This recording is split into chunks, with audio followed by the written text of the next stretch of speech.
You ever find yourself having a crush for a complete stranger? I know it sounds random, but let me give you an example. Let's say you're in the grocery store, or an amusement park, or even on vacation on a cruise ship. And then there's that someone. They catch your eye, and there's a half a chance you won't even talk to them. You didn't even know that this someone existed, but now that you're sharing this space for a short time, you still want to seem impressive, approachable. Or maybe you're the type to try and make yourself cool and mysterious, way more than you actually are. It may be a minute, it may be an hour, it might weeks on end. But when that time's up, you will most likely never see them again. I'm a regular commuter on the subway, and have been for a few years now. When you're 17, living in a big city, and can't afford a car, you don't really have much of a choice. Not like the traffic is worth the hassle of paying a couple $100 a month, along with gas and insurance and oil changes and whatever crazy expenses said car wants to throw at you.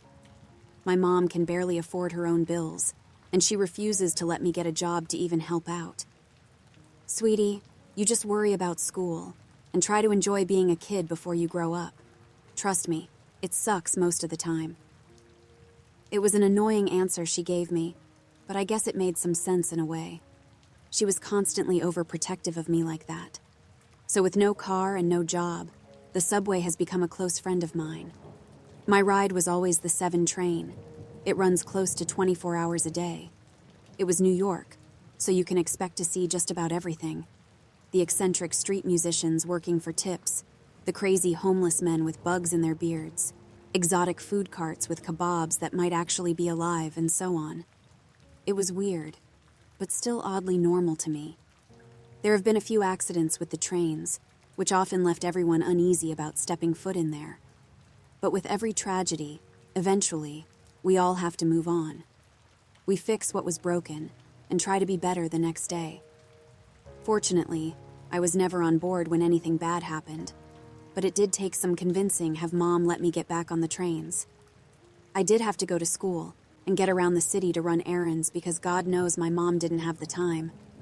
But now that they've opened up to the public again, everything seems normal.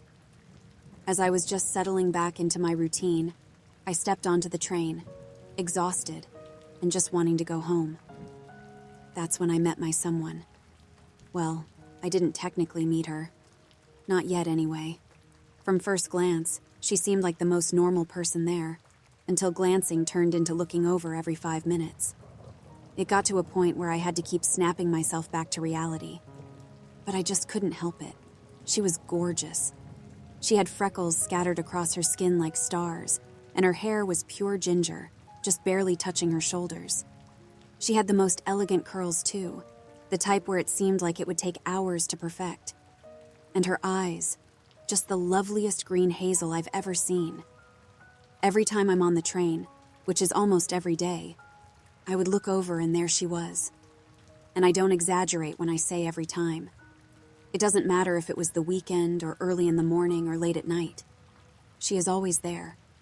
I've seen her for months, always in the back.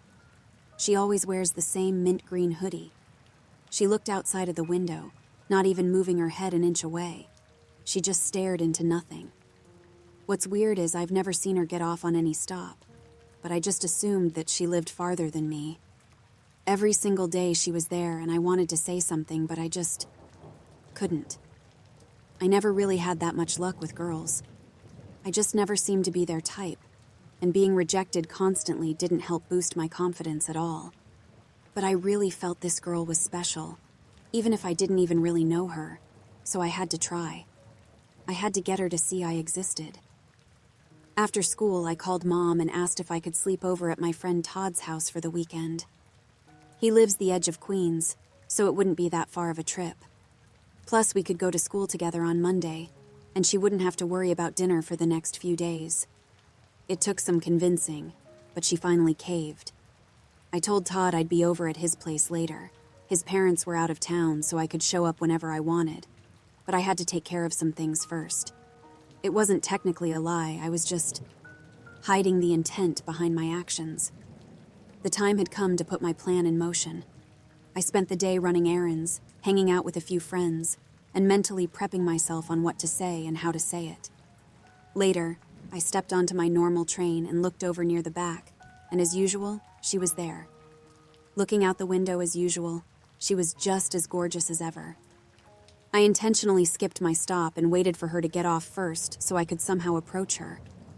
I figured that if I do get horribly rejected, at least I won't have an audience. But her stop never came. More people got on and off, but she didn't move a muscle. It's like she wasn't even listening for her destination, like she was perfectly sculpted statue. Embarrassingly, I waited for hours, I kid you not, and it was already pretty late to begin with.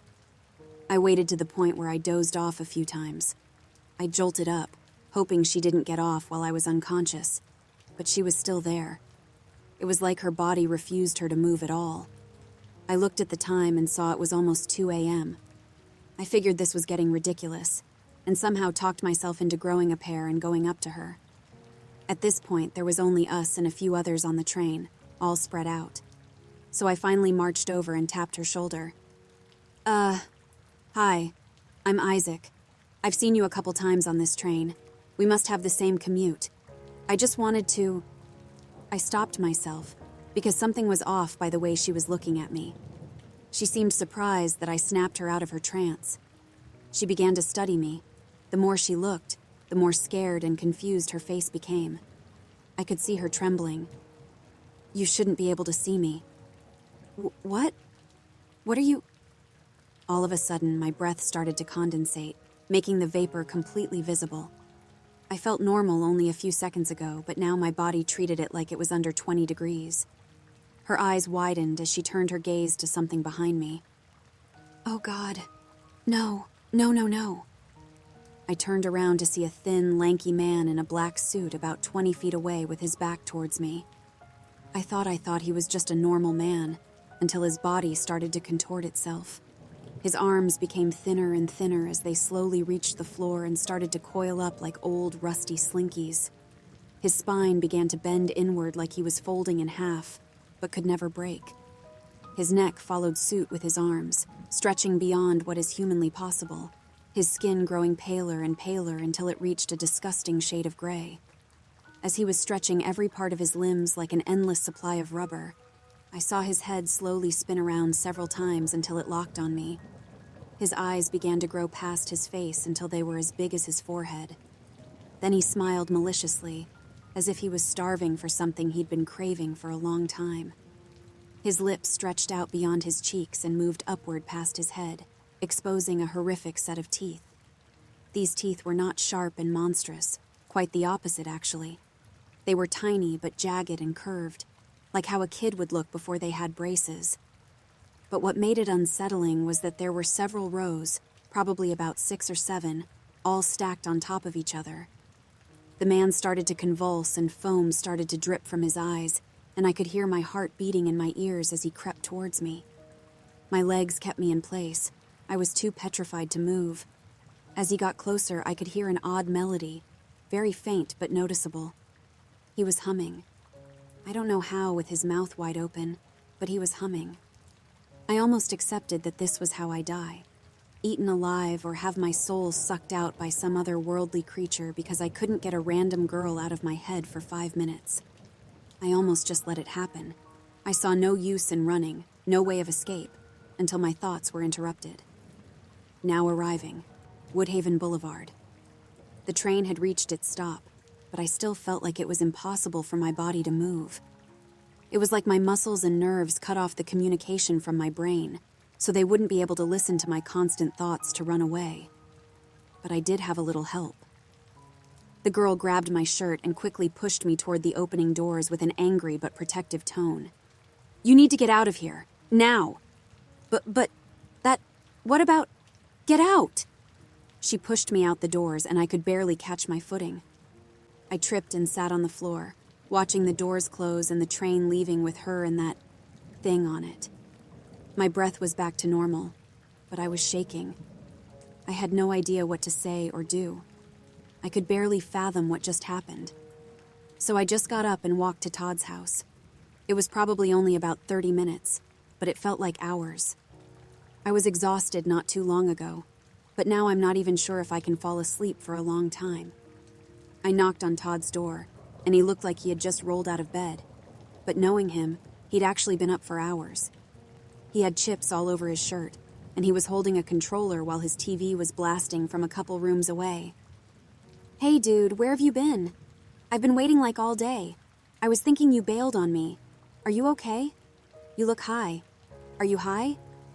If so, whatever you're on, is there enough for me?" I didn't even realize how spaced out my face looked. To be honest, I could barely focus on whatever words came out of his mouth. What could I do? Tell him the truth? I don't even know what really happened, and even if I could somehow articulate it, he'd definitely think I'm insane. "I'm not on anything, man. We can talk about it tomorrow. I just need some sleep, okay?" Todd's smile dropped. He could clearly see I was not in the mood for any games. "Yeah, sure, man. Come on in. I'm getting pretty tired, too." He patted my back as I got settled in his room. Sleeping over at Todd's was always nice. It's like a second home. The fridge is always stocked. It smells like autumn all the time, and the beds were the most comfortable thing I ever laid on. Todd kept his bunk bed that he shared with his brother before he left for college, so I always took the top bunk. I laid down with 1,000 thoughts running through my head. What was that creature? Where did it come from? What did it want? Is that girl okay? What if she's dead? Did I just leave a girl to die when I could have done something? No, she pushed me out before I could even think. Was any of it actually real, or was I just hallucinating from fatigue? No, if it was real, then it's got to show up on the news or something. As my head got used to the coolness of the pillow, I found myself drifting off. At least this will bring me some peace for the night.